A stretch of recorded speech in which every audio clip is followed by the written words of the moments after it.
Welcome to This Explainer. Today, we are diving straight into the delightfully chaotic, deeply entertaining world of man's best friend. We're going to figure out exactly why their hilarious, completely unpredictable antics are so universally relatable to anyone who has ever shared a home with a pet. We are examining what makes these funny dogs the absolute ultimate masters of physical comedy and, let's be real, emotional manipulation. To kick things off, let's look at this quote.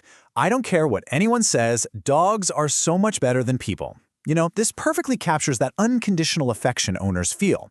It's really the core of our explainer today, because, as we're about to see, owners maintain this exact sentiment despite dealing with an incredible amount of sheer, unadulterated chaos on a daily basis. All right, Section 1, Masters of Canine Mischief, Deconstructing the Chaos. So this is essentially the rap sheet of a funny dog. We have your classic indoor accidents, the pee and the poop on the floor. But then it gets incredibly specific, right? We have dogs mysteriously making the Hawaiian rolls disappear. We have dogs stubbornly refusing to move out of the way when you're literally just trying to walk through your own living room. And of course, unauthorized visits to highly restricted zones like the forbidden pillow or the mysterious castle. It's just a constant, everyday battle of wills. And there is this stark, hilarious contrast between what we expect our dogs to do and the harsh, bite-filled reality. An owner lovingly asks, "Are you cuddling with Kevin or are you biting him?" only to immediately realize, "Oh my God, you're biting him." It perfectly isolates that microsecond where peaceful domestic bliss instantly turns into a wildly unpredictable situation. Poor Kevin. If we break down the highly restricted locations these dogs try to claim, their priorities are very clear. To put this into perspective, almost half the time, 45%, the absolute highest value target is the forbidden pillow, the exact place the owner specifically said, "No dogs." 35% aim for the freshly filled pool, guaranteeing they'll get completely soaked and track water everywhere. And 20% are fiercely determined to conquer the castle, prompting exasperated shouts to "Get off my castle." They literally always want exactly what they aren't supposed to have. Moving on to Section 2, the art of negotiation, bribing the beasts. Once the chaos begins, well, humans have to figure out how to manage these furry agents of chaos, often resorting to outright bribery. I mean, have you ever found yourself negotiating with a toddler in a fur coat? Here, an owner is literally using junk food just to get a simple fist bump. Say, "Do you want a Cheeto?" "Sit." "Pound it." "Good girl."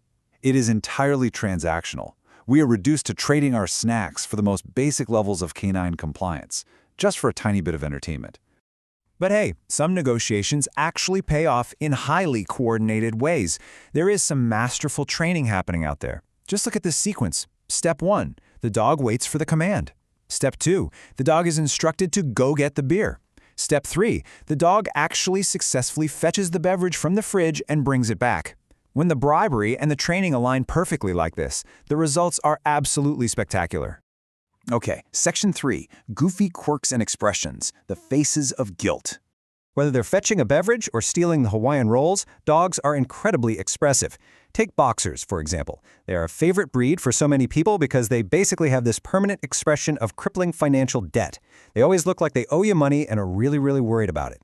It does all the comedic heavy lifting when they get caught doing something wrong. Their faces instantly project a level of stress that is completely disproportionate to whatever they actually did.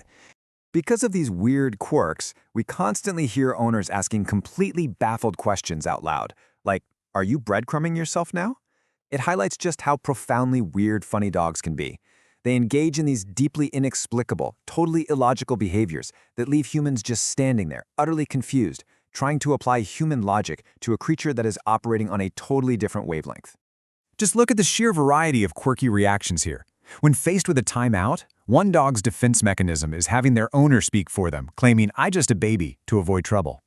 You have another dog acting like a smooth operator by casually holding the door open. You've got dogs subverting expectations by stubbornly refusing belly rubs or magically blowing kisses to the camera.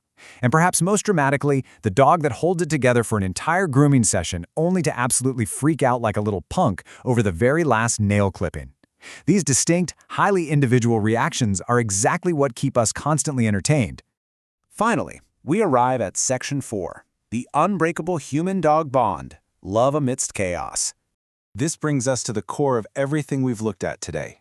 Is that your little baby? Is that your bubba? You love your bubba, don't you? All the exasperation we saw earlier, the stolen food, the indoor accidents, biting Kevin, it instantly melts away into this high-pitched baby talk. It's that rapid emotional pivot every single dog owner knows all too well. Literally 1 minute they are an absolute menace, and the next, they're your sweet little Bubba. This right here is the true duality of dog ownership. On one hand, you have pure visceral frustration. What the hell? Get off my castle. But then, almost in the exact same breath, absolute unconditional adoration. I love it, good job. It's a wildly swinging pendulum of emotion. You can be pushed to the absolute brink of your sanity, and a second later you're enthusiastically praising them just for existing. So, I will leave you with this final provocative thought. Is the chaos the exact reason we love them so much? Maybe it's not that we love them despite the mess, the bitten friends, and the dramatic nail clippings.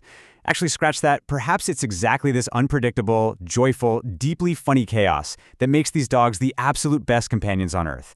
They pull us out of our serious lives and basically force us to laugh at the absurdity of it all. Thank you so much for joining me for this explainer, and I really hope it gave you a new appreciation for the hilariously messy reality of living with dogs.